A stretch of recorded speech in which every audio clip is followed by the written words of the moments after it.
بسم اللہ الرحمن الرحیم۔ شروع کرتا ہوں اللہ کے نام سے جو نہایت مہربان اور رحم دل ہے۔ حقیقت سے پردہ کے معزز ساتھیوں، السلام علیکم۔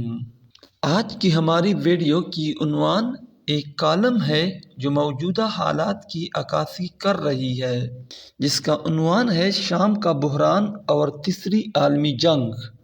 بیان کرنے والی اصطلاح حقیقت کو سمجھنے کے بعد کابل اور پشتونوں کا معاملہ بالکل ظاہر ہو جاتا ہے۔ جہاں تک معاملہ پاکستان کا ہے تو اس کی عسکری مہارت اور میزائل ٹیکنالوجی امریکہ کو اسرائیل کے راستے میں رکاوٹ نظر آ رہی ہے۔ پاکستان چونکہ چین سے بھی قربت رکھتا ہے، اس لیے پاکستان کے مزاج کو درست کرنا اس کے ایجنڈے میں شامل ہے۔ اس کے لیے ہمہ پہلو حکمت عملی پر عمل ہو رہا ہے۔ ایک طرف بھارت کی پیٹھ ٹونکی جا رہی ہے، اس سے دفاعی تعلقات بڑھائے جا رہے ہیں، پاکستان کا حقہ پانی بند کیا جا رہا ہے۔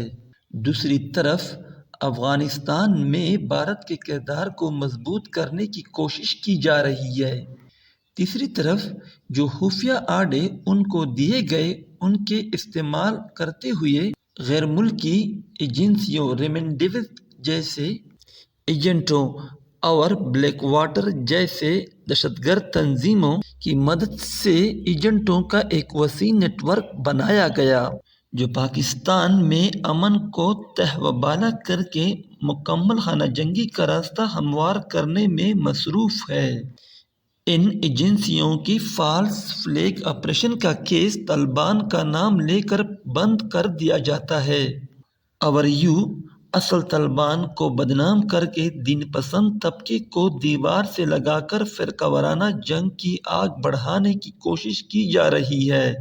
چوتھی طرف IMF کے ذریعے معاشی مسائل پیدا کر کے سیاسی اور سماجی بحران اور احتجاجی تحریکوں کو جنم دینے کی کوشش ہو رہی ہے۔ آخر برطانوی سفارت خانے کو پاکستان میں 1977 جیسی تحریک چھیڑنے میں کیا دلچسپی تھی؟ یہ تمام ہتھ کنڈے امریکہ اور اس کے اتحادیوں کے آزمودہ ہیں، جن کو انہوں نے یوگوسلاویہ میں آزمایا ہے۔ پاکستان اور افغانستان کا انتظام کرنے اور اس کو اٹوں پر لگانے کے بعد امریکہ اور اس کے ہم خیال مشرق وسطیٰ کی طرف متوجہ ہوئے ہیں۔ عراق کا جو حشر کیا گیا وہ ہمارے سامنے ہے۔ کم و بیش 15 لاکھ مسلمانوں کو قتل کیا گیا۔ اس کے باوجود امریکہ وہاں سے شکست کھا کر نامراد نکلنے پر مجبور ہوا، لیکن جاتے جاتے وہ ایک ایسا نسور چھوڑ گیا جس سے آنے والے وقت میں اس کی حکمت عملی اور مفاد پورا ہو سکے۔ اس سلسلے میں بلیک واٹر اور CIA کا کردار کسی سے ڈھکا چھپا نہیں۔ یوں تو عالم اسلام میں شیعہ سنی تضاد ہمیشہ سے موجود رہا ہے اور گاہے بگاہے ان کی لڑائی جھگڑا اور خون خرابہ بھی ہوتا رہا ہے، لیکن کسی بھی زمانے میں اتنے بڑے پیمانے پر قتل و غارت اور جنگ نہیں ہوئی جتنی عراق میں ہوئی۔ 2006 میں عراق کے مقام سمارا میں مقدس مقامات پر حملے کیے گئے۔ ان حملوں کے بعد عراق کے معروف شیعہ لیڈر مقتدی الصدر کا یہ بیان بھی ریکارڈ پر موجود ہے کہ کوئی سنی مسلمان بھی ان بزرگ و برگزیدہ بندوں کی مبارک قبروں کی توہین نہیں کر سکتا۔ تو یہ بات کسی سے ڈھکی چھپی نہیں کہ ان حملوں کے پیچھے اصل ہاتھ کس کا تھا۔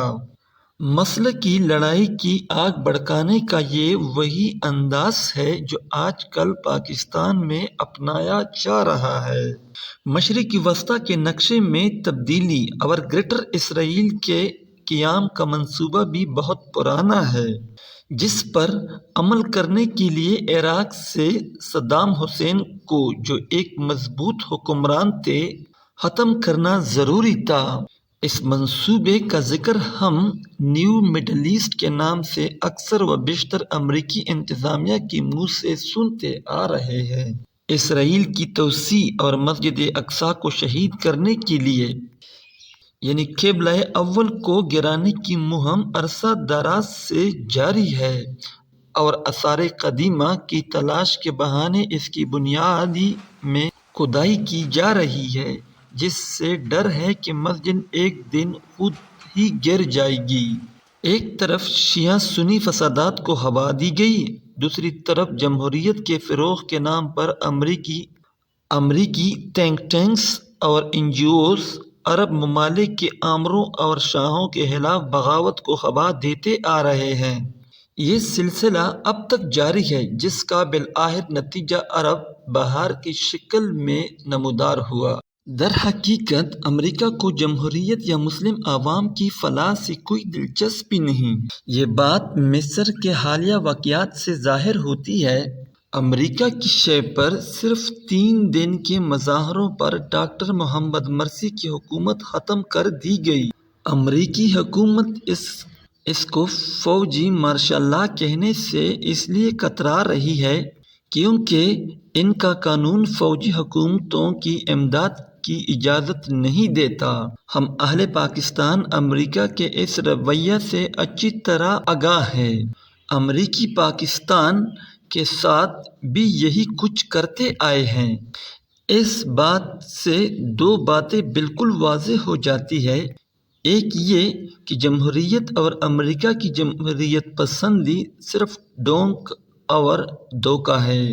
دوسرا یہ کہ نفاذ اسلام کی کوشش مصر، تیونس، الجزائر یا پاکستان میں ووٹ کے ذریعے کی جائے یا افغانستان، یمن اور سوڈان میں جہاد کے ذریعے، امریکہ کو کسی بھی صورت میں برداشت نہیں۔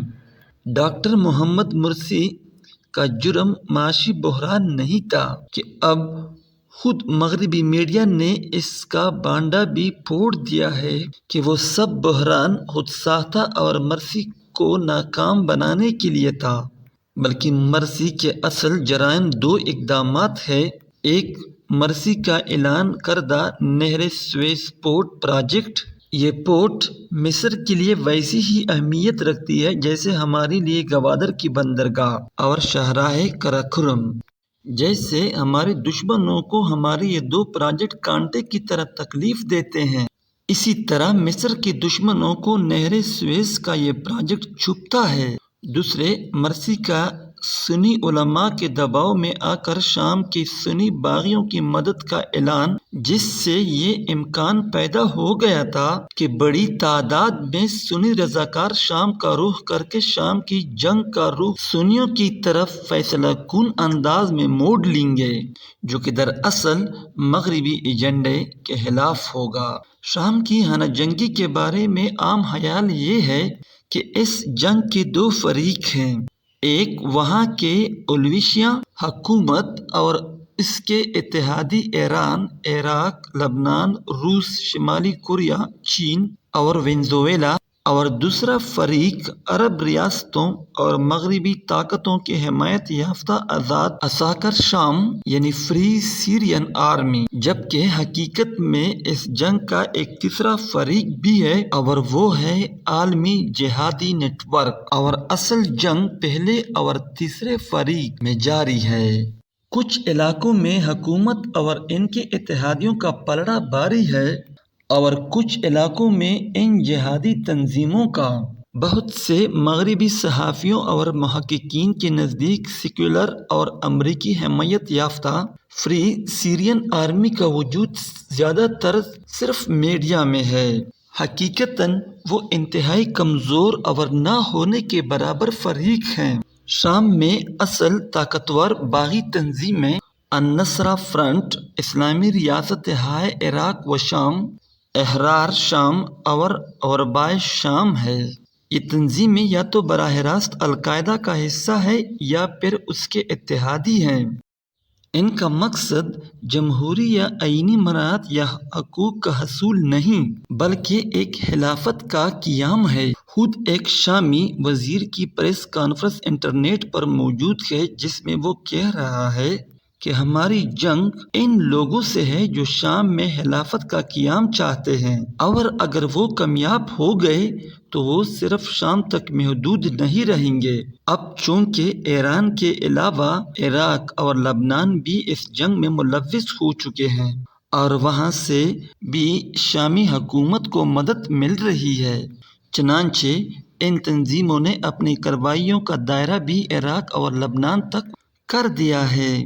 یوں یہ جنگ شام سے باہر بھی پھیل رہی ہے۔ ابھی کچھ دن پہلے ان مزاحمت کاروں کی جانب سے بدنام زمانہ ابو غریب اور تاجی جیلوں پر حملہ کیا گیا، جو بغداد کے نواحی علاقوں میں واقع ہے۔ یہ حملہ اتنا مربوط اور منظم تھا کہ اس میں کم و بیش 1500 سنی قیدیوں کو چھڑا لیا گیا۔ شام کی جنگ کا یہ تیسرا فریق یعنی عالمی جہادی نیٹ ورک امریکہ اور اس کے اتحادیوں کو سخت ناپسند ہے۔ یہ وہی طبقہ ہے جسے امریکی تھنک ٹینکس دیوبندی وہابی جہادی اتحاد کا نام دیتے ہیں۔